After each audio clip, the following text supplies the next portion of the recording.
Before we go any further, if you have a kitchen garden, a couple of raised beds, some containers on a patio, or even a patch of backyard ground you haven't touched in years, what I'm about to share is worth more than anything in a modern gardening catalog. It is July, and right now, millions of well-meaning home gardeners are making a quiet, automatic, costly mistake without ever realizing it. They think the planting season is completely over. The tomatoes are in, the courgettes are doing what courgettes do. The first beans have been picked, and somewhere in the back of the mind, a decision has been made. Nothing else gets planted until next spring. So the beds sit empty, bare soil, wasted warmth, weeks of perfect growing conditions used for nothing but letting weeds take over. Here is what the old kitchen gardeners knew. The ones who fed large families from tiny plots and had no supermarket to fall back on when things went wrong. July soil is the warmest, most biologically active it will be all year. A seed that took 14 cold days to germinate in April will push through the surface in 4 or 5 days right now. And 15 distinct vegetables, many of them old, traditional varieties, some nearly forgotten, are waiting to be sown this week. They will reach your kitchen long before the first hard frost. Some will be ready in as little as 3 weeks. One of them, the very last on this list, has what the old growers called a hard window. Miss it by just 2 weeks and it will not have enough time to mature. Plant it this week, and come November it will be sitting on your dinner table, fresh and sweet from your own ground. 15 vegetables. 15 reasons your garden is not finished yet. Number 1. Cucumbers. By mid-July, the cucumber plants you put in back in May are struggling. Lower leaves turning yellow with powdery mildew. Vines looking rough and spent. Production has slowed to a halt. Most people accept this as the natural end and wait for next year. The move the old gardeners made was brilliant in its simplicity. Plant a completely fresh row of cucumbers right now. Warm July soil germinates cucumber seeds in 4 to 6 days. A fresh plant sown now reaches peak production in September, exactly when the worst summer heat has broken, disease pressure drops, and cucumbers taste noticeably crisper and sweeter than anything the exhausted spring plants produced. Most standard varieties go from seed to harvest in 60 to 70 days. Sow today, and you will have fresh cucumbers by mid-September. One habit separates productive plants from struggling ones. Grow them entirely upright. Use wire netting, an old fence panel, bamboo canes, anything that lifts the vines off the damp ground. Vines sprawling on soil sit in still, humid air. Powdery mildew spreads like wildfire in those conditions. Vertical vines get continuous airflow around every leaf. The fruit hangs clean, easy to find, and picked before it turns bitter. Number 2. Courgette, zucchini. The squash vine borer is the secret reason so many gardeners across North America have quietly given up on courgettes. The adult moth lays tiny eggs at the base of the stem in late spring and early June. Once they hatch, the larvae bore into the vine and eat it from the inside out. The entire plant collapses in a single afternoon, and because it looks like a sudden fungal disease, most people never work out what happened. Here is the timing loophole experienced traditional growers figured out. In most northern and midwestern regions, zones 5, 6, and 7, the vine borer moth completes her egg-laying cycle by late June. A courgette plant sown in July misses that danger window entirely. Seeds germinate in 4 to 7 days. First fruits appear in 40 to 50 days. The secret to keeping plants productive is harvesting consistently at 6 to 8 inches long. Every time you snip a young courgette off the stem, the plant pushes out 2 more in its place. A single July plant, managed this way, will produce all the way through late September. Number 3. Bush beans/dwarf French beans. Most gardeners plant their green beans once in spring, harvest heavily through June, watch production slow to a trickle, and assume that's simply how beans work. It is not how beans work. It is how one exhausted sowing of beans works. The old kitchen gardeners avoided this by making successions, smaller sowings every few weeks rather than one massive crop at the start of the season. Beans planted in warm July soil germinate in 8 to 10 days and reach full harvest in 50 to 55 days. That puts fresh, tender beans on your table in September, when cooler autumn nights bring out a natural sweetness the summer beans never quite manage. One practice matters above everything else. Keep the buried seed consistently moist until it sprouts. July heat can bake and dry the top inch of soil within hours. Lay a thin layer of straw mulch directly over the seeded row to hold that vital surface moisture. Check the bed once a day. The moment you see green seedlings breaking through, gently ease the mulch back to give them full light. Number 4. Radishes. Radishes have a widespread reputation for being sharp, woody, and aggressively hot.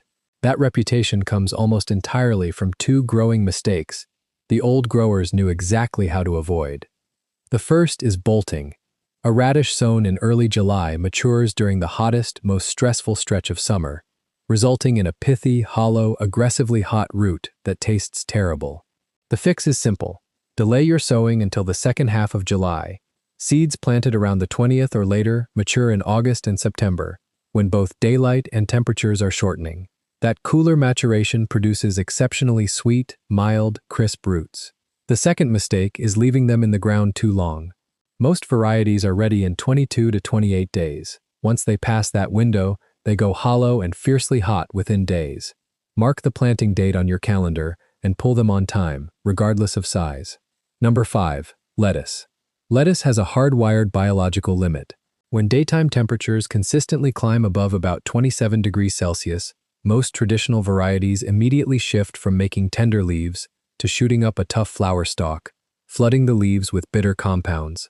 This is called bolting, and it's the reason most gardeners give up on summer lettuce entirely. The solution old cottage gardeners understood well doesn't require special seeds or expensive equipment. It requires strategic shade.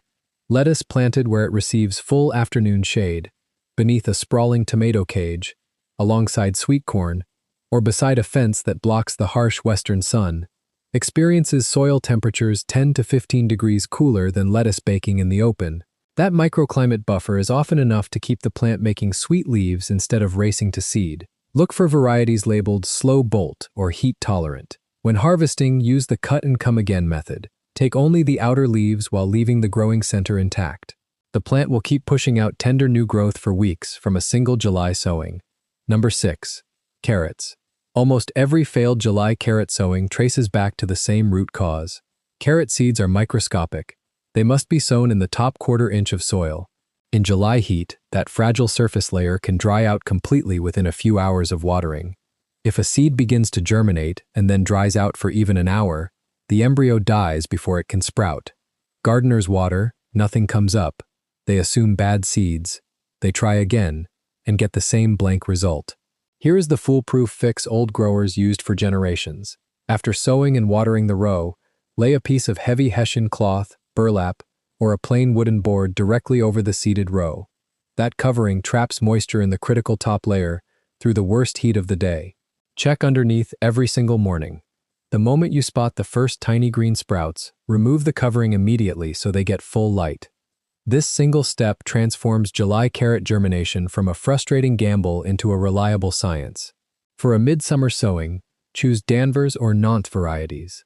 Shorter, blunt-nosed carrots that push through average summer soil without needing deep, perfectly loosened channels.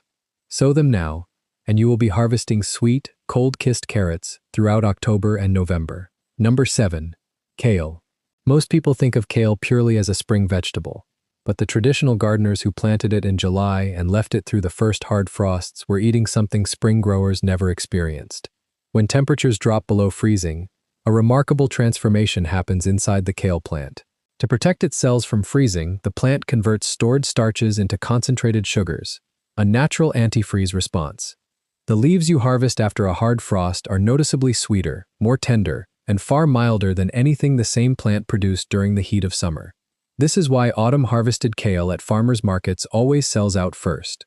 It is genuinely a different food from summer kale. Lacinato, also known as Cavolo Nero or dinosaur kale, and Red Russian are the two traditional varieties most consistently recommended for this autumn sweetness. Harvest just the lower outer leaves as you need them, leaving the central growing point untouched. A single plant managed this way produces heavily through November, and in milder climates, into December. If this is the kind of practical, grounded gardening knowledge you've been looking for, hit subscribe and turn on notifications. We go deep into forgotten growing wisdom and traditional methods every single week. Now number 8.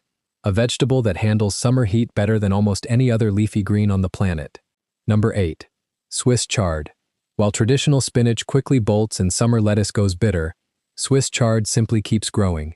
It handles intense summer heat waves better than almost any other leafy green. It handles the first light frosts of autumn. It fills the entire production gap between summer and deep winter without slowing down. One culinary thing about chard most people never discover until they grow their own. Chard leaves and stems are two entirely separate ingredients disguised as one plant. The tender leaves wilt in under 2 minutes of cooking. The thick, crunchy stems need 4 to 5 minutes on their own. Chop the stems away from the leaves when you harvest. Toss stems in the pan first. Then add the leaves at the very end. Two completely distinct textures and flavors from a single cutting. The famous 5-color or rainbow variety, with stems in ruby red, bright yellow, vivid orange, and white, was a staple of Victorian kitchen gardens, valued for its beauty as much as its usefulness. Sow now, and you will be harvesting beautiful, productive greens from late summer straight through November. Number 9. New Zealand spinach. Traditional spinach simply cannot survive a July planting. The combination of summer heat and long daylight hours causes it to bolt within days of germinating.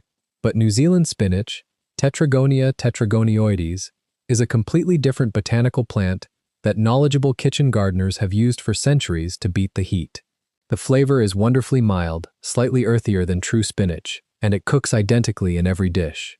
What it can do, that traditional spinach fails at, is grow vigorously through July, August, and September in full blazing sun without showing a single sign of bolting. It forms a low, sprawling carpet over the soil, handles summer drought better than any conventional leafy green, and produces continuously as long as you keep harvesting. Because the seeds have a thick, hard outer coat, germination can take 10 to 14 days. An old gardener's trick: soak the seeds in warm water overnight before planting to soften that outer shell. Once established, pick the tender growing tips regularly. The more you harvest, the more the plant branches out and produces fresh leaves. Number 10. Beets/beetroot. Most people have only ever encountered beetroot from a processed jar or a tin. That pickled version has almost nothing in common with a beetroot pulled fresh from your own garden. A beetroot harvested at the right stage, roasted whole or sliced paper thin, and eaten raw on the same day, is deeply sweet, rich, and earthy, in a way that makes people understand for the first time why anyone bothers to grow roots at all. July-sown beets take 55 to 70 days to reach full maturity, meaning they will be ready in late September and throughout October. Cool autumn soil temperatures naturally deepen and concentrate the sugars within the roots. Watch the shoulder of the root, the top part that pushes up and becomes visible at the soil surface. Pull them when that shoulder is between 2 and 3 inches across. Once they grow past that window, the texture quickly becomes woody and fibrous, and the sweetness begins to fade. Chioggia beets, the beautiful Italian heirloom that reveals stunning concentric pink and white rings when sliced, are among the most visually striking roots you can ever grow. Sow a row this week for something genuinely beautiful in your autumn garden. Number 11. Arugula. Prepackaged rocket from the supermarket is almost always significantly older than it looks. Rocket begins losing its volatile, aromatic compounds, the oils responsible for its complex peppery flavor, within 24 to 48 hours of being cut. By the time it reaches a shop shelf, most of that incredible flavor has vanished, leaving behind a bitter, slimy leaf. Fresh rocket, snipped with scissors and eaten the same day, has a bright, clean, intensely peppery bite with a distinct nuttiness that disappears almost immediately after harvest. One management habit matters above all for July growing. Harvest small. Young baby leaves at 2 to 3 inches long are mild, bright, and genuinely delicious. Let them grow to full mature size in the summer sun, and they become overpoweringly peppery. Harvest at 21 to 25 days from sowing. Cut the leaves with scissors, leaving the base and roots intact in the soil. New leaves will grow back within 10 to 12 days. Sow a small 3-foot patch every 2 weeks in July for a continuous supply of fresh rocket all the way through autumn. Number 12. Turnips. Turnips have a massive image problem, and it comes entirely from one fact. Most people have only ever eaten large, old, overgrown turnips. A turnip left past its prime becomes starchy, woody, and aggressively sharp. But pull a turnip at golf ball size, roughly 2 inches across, and you have a completely different vegetable. Mild, distinctly sweet, and so crisp you can slice it and eat it raw like an apple. That is only the first part of the harvest. Turnip greens, the leafy tops, are entirely edible from day 30 onward, a full 2 to 3 weeks before the roots are ready. They cook exactly like mustard greens, slightly peppery, wonderfully tender, and deeply nourishing. A single sowing gives you cooking greens in a month and sweet roots in 6 to 7 weeks. Two entirely separate vegetables from a single packet of seeds. Hakare, the famous Japanese salad turnip, has introduced more turnip skeptics to this vegetable than anything else. Sow a row now for a beautiful harvest throughout September and October. Number 13. Collard greens. Collard greens are the toughest, most resilient leafy green available to the home gardener. Tougher than kale, hardier than Swiss chard, and significantly more cold-tolerant than almost anything else you could plant in a summer garden. In growing zone 7 and warmer, which covers the entire American South, much of the Mid-Atlantic, the Pacific Coast, and parts of the Midwest, collards planted in July will produce fresh leaves straight through autumn and into early winter. The arrival of the first frost does not end their life, it drastically improves them. The same starch-to-sugar conversion that sweetens winter kale works inside collard greens, but the flavor transformation goes even deeper. Generations of working-class families across the American South relied on collard greens as an essential winter staple precisely because of this cold hardiness. Reliable, vitamin-rich food when almost nothing else would grow. Space plants about 18 inches apart. Always take the lower outer leaves first, leaving the central stalk to continue pushing out fresh new leaves for months after your first cutting. Number 14. Scallions/spring onions. Spring onion seeds pushed into warm July soil will sprout in 7 to 10 days. Full-size spring onions are ready to harvest in about 60 days. Baby scallions even sooner. They require almost zero dedicated space. A 6-inch wide strip along the edge of an existing bed holds enough seeds to supply a busy kitchen for months. Here is the efficient harvest method most casual gardeners miss. Do not pull the entire plant out by its roots. Instead, use sharp scissors to snip the green tops off about an inch above the soil surface. The white base and root systems stay alive in the ground. New green tops will regrow completely within 10 to 14 days. A single July sowing can give you 2 full cuttings, and sometimes 3 if autumn weather stays mild through November. The old kitchen gardeners grew spring onions in every spare corner, along garden paths, tucked between slower rows of carrots in small window boxes. A plant this fast and this useful had no business being left out of the summer plan. Number 15. Brussels sprouts.